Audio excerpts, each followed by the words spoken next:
Wow. Bad days at work. As Steve and I were putting this series together, we recognized that all too often sermon series on work talk about the good things, the eternal significance we find there. They don't always address the reality that sometimes work just doesn't work. And today I want to tackle just exactly that theme, because for many of us, we may be in a season where work isn't working, or we may be living through multiple seasons where that isn't the case. In his hit book, Working, people talk about what they do all day and how they feel about what they do. A guy by the name of Studs Terkel, or Terkel Studs, either way, it's a weird name. A great book, but a weird name. He tells the story of a lady by the name of Nora Watson in a chapter entitled In Search of Calling. And this is what Nora writes. My father was a preacher. I didn't like what he was doing, but it was his vocation. That was the good part of it. It wasn't just go to work in the morning and punch a time clock. It was a profession of himself. I expected my work to be just like that. Being a preacher was so important to him, he would call it the call of the Lord. He was willing to make his family live in very poor conditions. He was willing to strain his relationship to my mother, not to mention his children. He put us through an awful lot of things, including just bare survival in order to stay being a preacher. His evenings, his weekends, and his days, he was out calling on people, going out with healing oil and anointing the sick, listening to their troubles. The fact that he didn't do the same for his family is another thing. But he saw himself as the core resource in the community at a great price to himself. But he really believed that what he was supposed to be doing, he was doing. It was his life. Nora was 28 years old as she wrote those words. She was the staff writer for an institution publishing healthcare literature, and she'd previously worked as an editor of a corporation publishing national magazines. And she expected that when she entered into the work life, that her work would give her as much meaning as her father's work gave to him. But it didn't. This is what she said. I have my own office. I have a secretary. If I want a bookcase, I get a bookcase. If I want a file, I get a file. If I want to stay at home and work, I can stay at home and work. This is the most comfortable job I've ever had in my life, and yet it's absolutely despicable. It's one thing to work to your limits as a waitress because you end up with a bad back. It's another thing to work to your limits doing writing and editing because you end up with a sharper mind. It's a joy, here of all places, where I expected to put the energy and enthusiasm and the gifts that I may have to work. It just isn't happening. They expect less than you can offer. Token labor. What writing you do is written to order.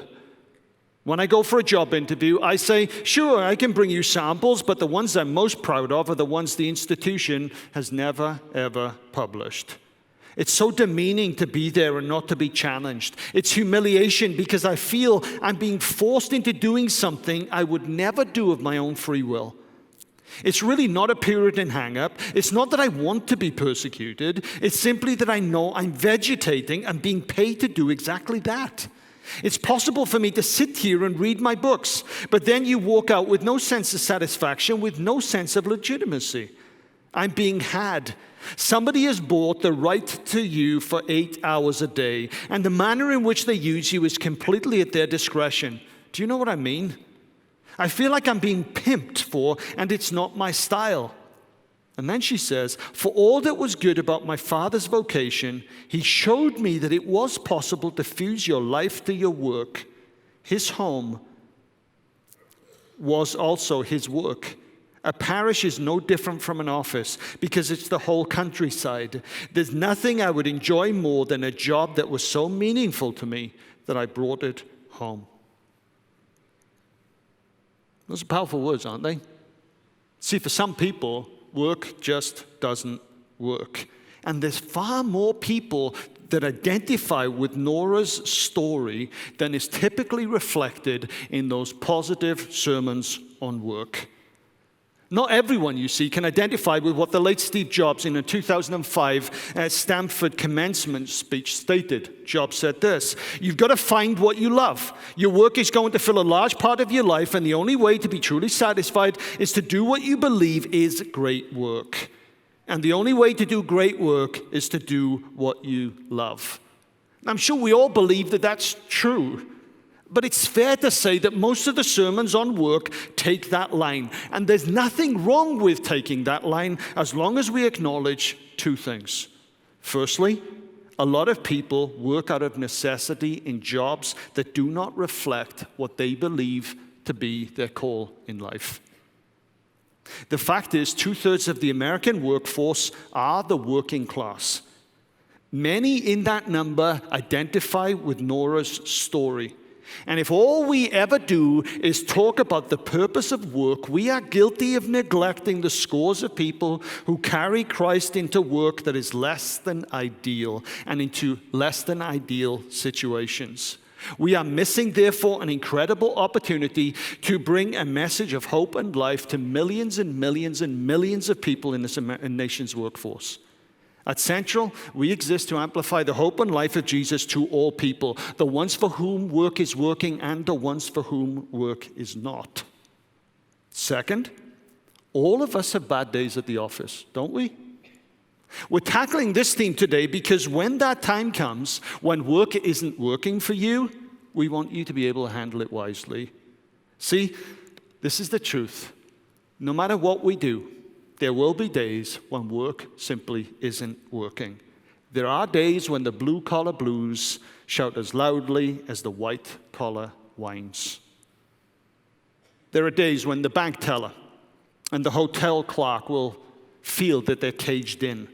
There will be days where the steel worker and the factory line worker will see themselves as nothing more than a mule. There'll be days when the receptionist sees herself as nothing more than a pigeon carrier. There will be days when the migrant farmhand sees themselves as less than human. There will be days when the fast food worker sees themselves at the bottom of the food chain. There are even days when the high fashion model sees themselves as nothing more than an object. There are days when the homemaker sees themselves as worthless because they don't bring in a paycheck and the bank balance for the family is tight yet again. Let's go into the Bible. There are days when fishermen feel that they are useless at their job because the fish aren't biting. That was Peter, James, Andrew, and John's experience when the novice Jesus walked along the shore and told them to throw the net on the other side at the wrong time of day. There were days when, for the prophet Jonah, for example, his boss asked him to do a job that cut against every value that he'd ever held so dear. And in the case of the prophet Elijah, there was a day when the opposition seemed to be winning and all he wanted to do was to run and hide. You see, it doesn't matter what you do. There are days when work just doesn't work. And the obvious question in all of this is, what on earth do we do when work isn't working? What do we do? What I want to do this morning is just offer 3 thoughts to that, and I think this is applicable to all of us. When work isn't working, what we do is we trade do what we love with the idea of love what we're doing, who we're doing it for. See, this whole idea is all too often that in work we find our eternal significance, but for many of us, we don't, we aren't. So what do you do if you're in a season when work isn't working, either periodically or that's your experience of life? What do? You trade this idea that my life is going to be about doing what I love with the reality that in my life, I can love who I'm doing my work for. Look at the words of Paul in Colossians chapter 3. This is what he says.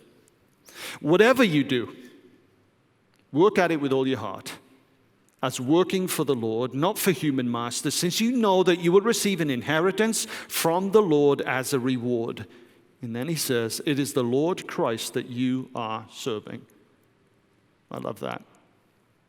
When work isn't working, we place our love for who we are working for above what we are doing. Now, Paul's advice is not based on natural law or reason here. He isn't saying, look, when work isn't working for you, keep your head down and go with the flow. That's not what he's saying. One commentator puts Paul's words like this: Paul bases this appeal not on the laws of nature, but on the law of the new nature. Christ, the commentator says, releases us to be truly human. When work isn't working, and Steve told us last week that work isn't a curse, work is a privilege and a blessing. When work isn't working, we must learn to express ourselves according to the divine pattern of a life that pours itself out in love for other people. At the end of the service, we're going to spend time coming around the Lord's table. We remember the death of the Lord Jesus because he poured himself out in love for us. When work isn't working, we make Christ's example our experience. We commit to picking up our cross for the sake of those we love. Now, when I started ministry, I never believed that after 25, 27 years, I would still be in ministry in a local church. See, when I was in seminary, in the arrogance of youth, I quickly discovered that a lot of the lecturers who were teaching me actually bailed out of the church. They couldn't hack the church. And I found it slightly ironic that I was being trained for pastoral ministry by failed pastors. And it's the arrogance of youth. And I thought to myself, you know what? I don't want to be like that. So here's what I'm going to do. I'm going to go into church ministry, and I'm going to succeed at this thing. And then I'm going to go and teach in a seminary, and I will teach people off the basis of success, not failure. Arrogance of youth. Completely arrogant. I never expected when I got into church ministry to love the church as much as I do. And God worked away at that pride. But even though I love what I do, there are days when I don't like what I do. Last week I was in Southeast Asia. 14-hour time difference. Just getting through the jet lag. And as I'm getting through the jet lag, the phone goes at 1 o'clock in the morning, and it was a parishioner from the congregation. Pastor Craig? Yeah. I'm like, how did he get through the little moon thing? Call twice. That's how you do that. Don't get the first time, do the second time, it goes through. Tip for all of you. They don't answer the phone, try it again, and even me will answer the phone. Pastor Craig, yeah, I just wanted to call you and to remind you that the election is next Tuesday. I'm like, really? He said, yeah, next Tuesday. And I'm like, okay, I'm in Southeast Asia right now. Oh, are you having a good time? It's 1 o'clock in the morning. Oh, okay. But this election is really important, Pastor Craig. No, I'm really sorry to bother you. It just went on. And so I have this conversation. Folks, please go out and vote on Tuesday. Okay, there you go. Discharge my responsibility. I put down my phone and I'm like, really? Lord, can I get back to sleep? 2 hours later, the phone goes again. It must have been a little circular, I think. Pastor Craig, just wanted to give you a call and ask whether you would remind the congregation to vote on Tuesday. I'm like, you got to be kidding me. I love what I do, but there are times when I'm in a season where work isn't working. Like when you're overseas, you're jet lagged and you don't sleep all night because people want you to remind the congregation that you have to vote on Tuesday. So folks, help me out here, vote on Tuesday, okay? The point with this is, how do I deal with that frustration? There are days when I don't like my job. Another example for you, 2015, March 2015, we're starting to work towards Christmas. And we start to read the text, Brad and I, and we start to read the text, and we notice that there is a lot of displacement in the Christmas story. People moving, economic movement, social movement, even refugee movement. Well, lo and behold, in August, the Syrian refugee crisis hits, and people basically write to me all up in arms, think I'm promoting Muslims coming into our country. This happened in August. The series was planned in March. And so I'm receiving emails from people saying, hey, when the terrorist walks into Myers and blows the place up, it's all on you and Central. That's a little ridiculous, don't you think?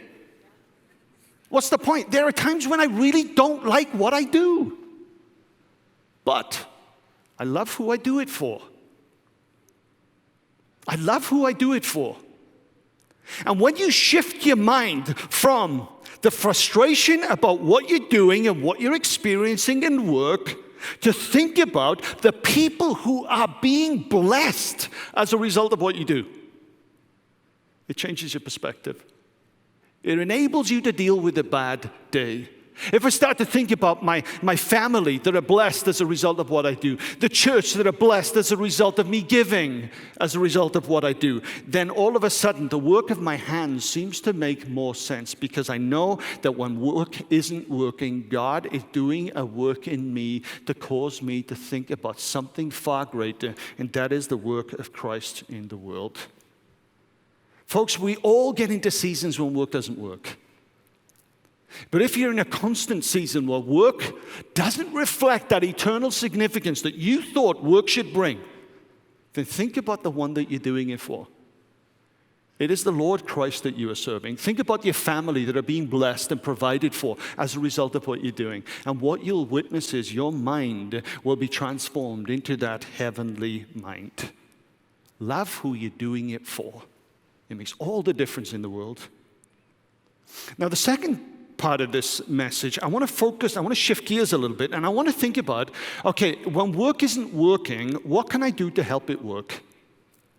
When work isn't working, what can I do to help it work? And now this is a really important point, and in sharing this, I want to implore you to listen to what I'm saying. Do not put words in my mouth. Merely listen to the words that come from them. Okay? Because when work isn't working, those of us who only experience temporary occupational malaise, okay, those things that it's only a season that we're going through that make work difficult, we are challenged to do something Jesus would do for those people for whom work isn't working at all. In talking about this, I'm mindful that we're on the basis of an election, and there's a lot of talk about the middle class and the plight of the working middle class in America, and that's not what I'm doing. What I'm doing here is I'm talking to a church body saying, listen, when we witness people in a season and in a life season where work isn't working, we have a responsibility to watch out for the worker, not just the work they're doing. If you're a manager overseeing people, if you own a company that employs people, if you have a responsibility for people, I believe the Bible asks you as a follower of Jesus to watch out for the worker, not just for the work that they're doing. Now, last week I was in Southeast Asia, and Pastor Bennett was there. He's a pastor of Overflow Church in Benton Harbor. That's one of our campuses. It's about 45 minutes, 55 minutes just down south from here on the bottom of the lake. Now, Brian told me that the average income in Benton Harbor is about $17,000 a year. Now, Pastor Steve spoke at Benton Harbor Overflow in Benton Harbor a couple of weeks ago. And Steve commented how interesting it was that during the prayer time in the congregation, Pastor Brian opened it up, and he encouraged people just to give praise requests back in from the floor. And what Steve noticed was how many of the praise requests coming in from the congregation was, I'm thankful that I still have my job. Now, you got an average income here of $17,000 a year. That's not much, believe me, that's not much. And you got people living in a difficult work environment where they're thanking God that they still have a job to go to. Now, Brian believes that in our nation, the economic divide is the far greater divide than the racial divide, but unfortunately, the racial tensions are masking that reality. Now, Pastor Brian's world, 45 minutes from here, I know it's neither the world any of us live in, nor is it a world with which most of us have ever engaged with. But the reality is, it is our country, and the reality is there are members of our own congregation who live in this exact world. This is their experience. Just after the first service, someone came up to me and said, I'm working 7 days a week, all the hours that God sends, just to be able to make ends meet. This is the world that some of our people are living in. And I want to ask you just for a few moments whether you would be willing to be brave enough to open your heart and to open your eyes to feel and to see someone else's world. It may not be your world, but it's the world that they live in. And for a few moments, I want to try and help us feel what they feel like when they think about work. I want to help you see what life is like and then take you to a chapter in the Bible where one leader had the courage to look after the workers, not just the work he was responsible for doing. Now, to get you there, I want to go back to that guy, Turkle Studs, with a funny name. And I want to put on the screen the words that he uses to introduce this book about work. Engage with this reality. This is what he says. This is how he starts this book. This book, being about work, is, by its very nature, about violence, to the spirit as well as to the body. It's about ulcers as well as accidents. It's about shouting matches as well as fist fights. It's about nervous breakdowns as well as kicking the dog around. It is, above all, or beneath all, about daily humiliations. Now, here's the point. To survive the day is triumph enough for the walking wounded among the great many of us. For many in the working class, this is the world in which they live. It's not our world. But when God has placed us in that world, he asks us to see the plight of the worker, not just the work. Doug Mudder is a journalist who, tackling this, invites people to imagine our nation as a giant maze. Have you got the picture in your mind? Imagine the nation as a giant maze. Success in this nation, therefore, is defined as the prize you receive as you exit the maze. Mudder points out that some of us are born right by the exit.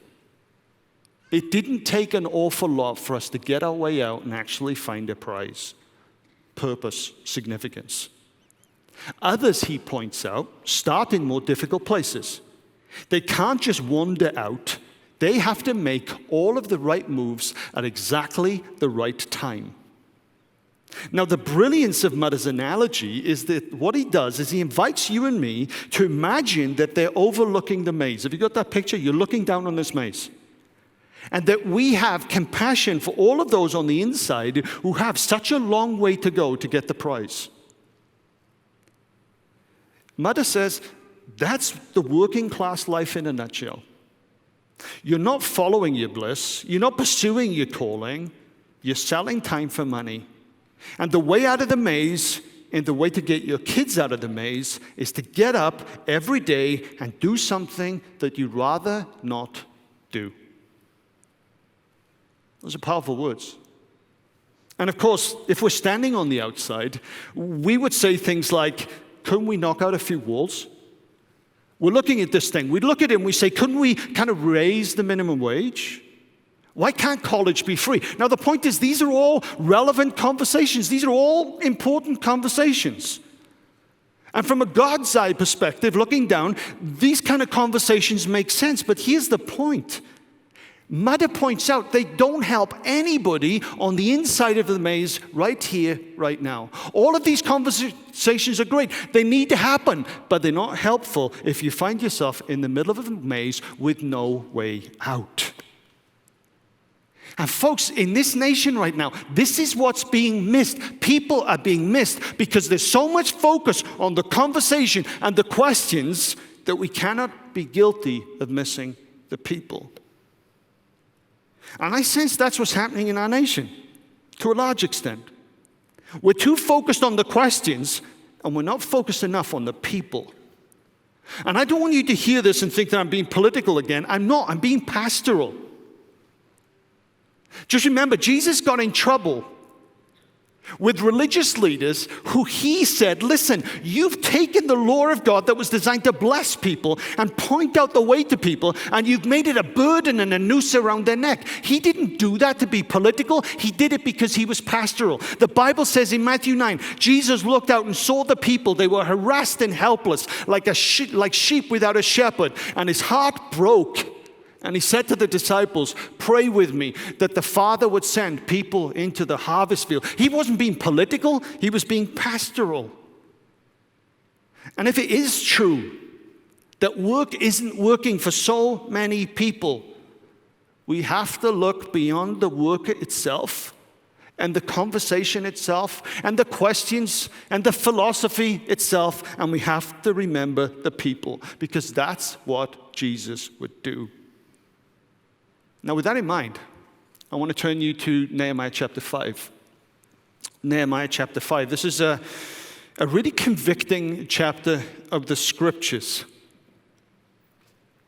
Now, for those of you unfamiliar with the story, Nehemiah is a leader in the Old Testament who God called to rebuild the wall around the city of Jerusalem. Nehemiah was in exile. He was the cupbearer of the king.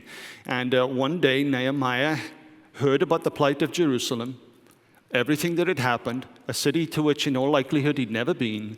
And God placed a burden and a conviction in his heart and told him that he needed to rebuild the wall. The king granted him permission to go back, and he starts to rebuild the wall. And we get to Nehemiah chapter 5, and there are people for whom work isn't working. They go to Nehemiah, and they point out that the life as they know it and the experience and paying all of these taxes that go back to the king was basically impoverishing them to such an extent that they were even at the point of selling their children into slavery because it would have been better for their children to do so. And so they appeal to Nehemiah, a leader who's got work to do.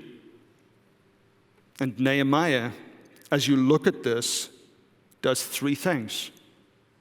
And I think for those of us who are trying to engage with the reality that work isn't working for a lot of people, we do well to listen to what Nehemiah is saying.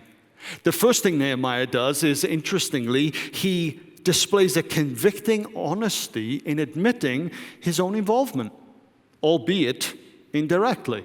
You see, Nehemiah is there representing the king. The king has burdened the people with taxes. Nehemiah is responsible partly for ensuring that happens. He's honest in saying, look, I'm not just a part of the problem here, though. I'm also a part of the solution. And so in verses 6 to 13 of chapter 5, he actually offers some very practical, simple solutions about how to deal with this. And in doing that, he left no room for maneuvering at all. He confronted the wealthy, those who had been blessed, with a direct challenge to charity and to generosity. But thirdly, and this is where I want to go, Nehemiah sacrificed personally. He sacrificed personally. He saw the work as he's a part of a system that was actually burdening people, rightly and wrongly. He said, okay, I've got a responsibility, and I'm willing to step up and get involved in this personally. And this is what he says in verses 14 and 15. Neither I nor my brothers ate the food allotted to the governor. He had a right to, but he didn't. But the earlier governors, those preceding me, placed a heavy burden on the people and took 40 shekels of silver from them in addition to food and wine. Their assistants also lorded it over the people, but out of reverence for God, I did not act like that. Here's the example of a man who's been entrusted with the call of God. He finds fulfillment in his work, but as he's doing his work, he recognizes that there are people who are burdened. There are people for whom work isn't working.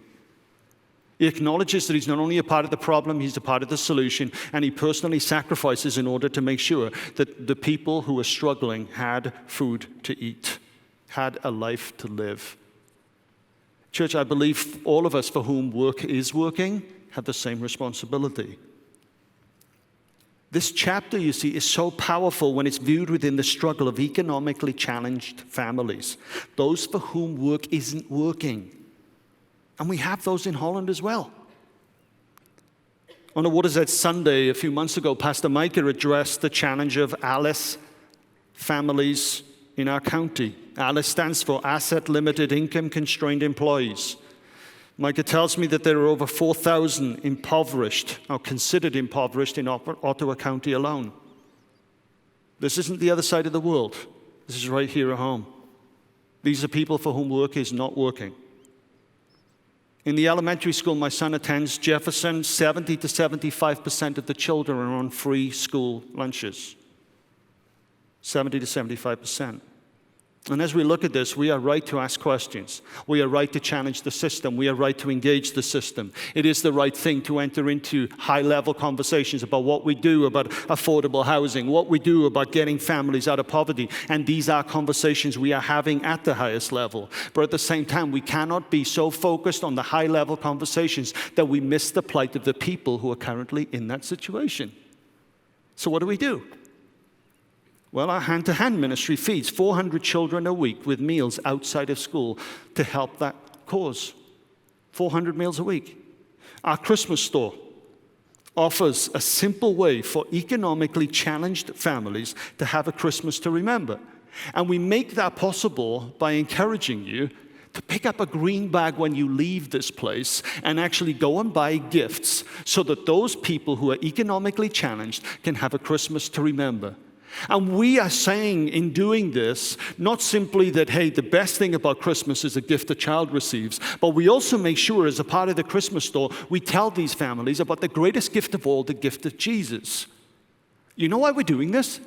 We're doing this because we recognize that we have to see behind the work in the system to the people that are struggling, to the people themselves. And so we ask you to step up and to help. And I pray that for those of you that haven't picked up a green bag, haven't volunteered to serve at the Christmas store, that you won't leave this place without doing so. We have that responsibility. We cannot close our eyes to the plight of the people around us. And let me just say this, I am thrilled, proud even, hopefully in a godly way, to be a part of a church that does that. To be a part of a church that invests so generously and so liberally into the practical needs of people on the outside. And we do this over and over and over again. And you know what? So we should. So we should. We cannot ignore the plight of the people. And if we are going to be examples of Jesus, we need to follow Nehemiah's example and look out for the workers, not just for the work. Now, let me also say this. I also believe that for those of you who are here, and I'm describing your reality pretty well, you're living paycheck to paycheck, work isn't working for you, I believe you have a responsibility too. At Central, our desire is for you not to join our church, but for you to become a part of our family. Because here's the reality. Realistically, the best way to find help in seasons when work isn't working is to find the support you need. And you can find that support not in an institution. You find that support in a faith family. So for you, I want to give you this challenge. When work isn't working, join a family, not a church. Join a family, not a church. You see, at Central, we are building a family, not a church. And our motivation at Central can be summed up, I believe, with the words of Paul in Acts chapter 20. He says this, "In everything I did, I showed you that by this kind of hard work, we must help the weak. Remembering the words of the Lord Jesus himself, who said, 'It is more blessed to give than to receive.'" Sometimes it is hard work to help the people for whom work is not working. But at Central, we take that responsibility seriously. And I'm proud to be part of a church that does that. But the solution to this, if you're in that season, is not to look for help from an institution, because an institution can't help you, but family and people can. Let me say this, if you're in a season where work isn't working, it's a chore, not a blessing for you. The reality is that there are three main issues that you are facing: the transportation issue, the housing issue, and the childcare issue. At the heart of making work work, there are those struggles: childcare, transportation, and housing. If you're struggling with those things, the solution is not an institution, it's a relationship. One of the hardest things for Vipka and I about following the call of God is that it has led us so far away from family. Complicated is that scenario by the fact that Vipka is German and I'm British and our family live in two different places so far away from where we have ever been called to serve. But the reality is, family is often the first point of call, especially when the car breaks down, the heating quits, the pipes leak, and the babysitter cancels. These pressures are real pressures of working families. And I want you to know that Vipka and I get that because they've been our challenges as well. I wasn't always a pastor of a large church. Many of you know my story. I grew up in government-subsidized housing. I received free school meals at school. The government paid for my college degree. Yes, you heard that. The government paid for me to go to seminary. My first car cost $400. It had so many miles and it broke down so many times that I learned an awful lot about changing starter motors during that season.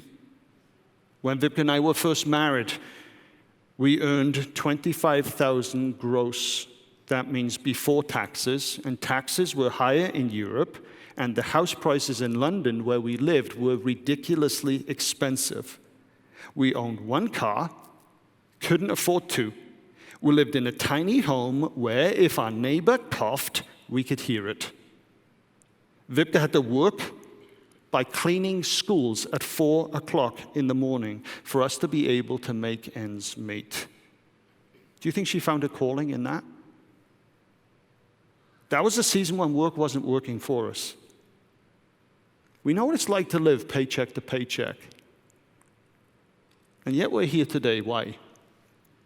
I think one reason for that is Vipka and I have always committed to work hard and to do what God has given us to do to the best of our ability and faithfully.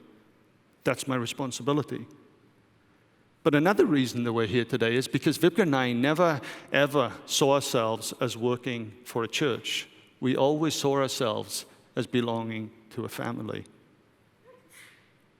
Belonging to a family. So what we did is we didn't just do our job at the church, the job that I was paid for. We ultimately made a commitment to join a family. And so we trusted our family to a group of people, commonly called a small group. And we trusted the family of God and invested in people, and they invested in us. And so when our car broke down, someone in our group stepped up. When the plumbing leaked, someone in our group came and helped. When the babysitter canceled, we had people to call. When money was tight, there were meals that were provided. Why? Because I belong to a family. Because I belong to a group of people. And the reality, and the difficult reality of a church of this size, it is so easy for you to come in here, to worship in here, and to never step into where the power and the provision of God is truly experienced. And it isn't through an institution. It's through a family. And let me encourage you, if you are here today and work isn't working, the solution to this is not to apply for benevolence month after month after month. The solution to this is for you to step in and make the church the family of God that it truly was designed to be. The church doesn't work when the church is only ever about the show on a Sunday. Church works when the body of Christ acts like the family of God that it truly is. And so if you're here today and you're struggling, I want to encourage you, take the next step and step into the family of God and allow the family of God to follow the leading of the Spirit of God and do the work that Christ wants to be done in you and for you. So here's the bottom line with all of this. We get work working by opening our hearts, opening our homes, and even our hands. If there's a prayer that I have for our church, this would be it. In seasons where it was tight for us, I would always go back to this psalm, Psalm 90, verse 17. It's meant a lot to me for many years. May the favor of the Lord our God rest on us. If you're struggling today, pray this prayer. May the favor of the Lord our God rest on us.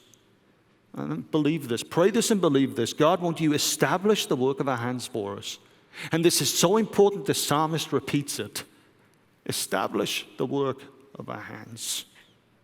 One commentator, Mo Winkle, says about this, the main point of Psalm 90 is not the hymn, praising the eternity of Yahweh. It's not the contemplation of the shortness of human life, but the prayer for the eternal God not to overlook the short life of humanity and let it pass away in misfortune, but rather to have the mercy, for God to have mercy upon his congregation, which consists of short-lived people. Short-lived people. Friends, this life is short. None of us should live it in misery. And because of the Church of Jesus Christ, we don't have to. But getting involved in a family takes work. And if work isn't working for you, the first work that I can encourage you to do is step beyond a Sunday and step into the real community of the church, because that's where the needs are met. It's through people in this church who are willing to open their hearts, their hands, and even their homes to you. That's the type of church we are. And if you're struggling today, let me encourage you, take that bold step and get connected with the life of God in the church.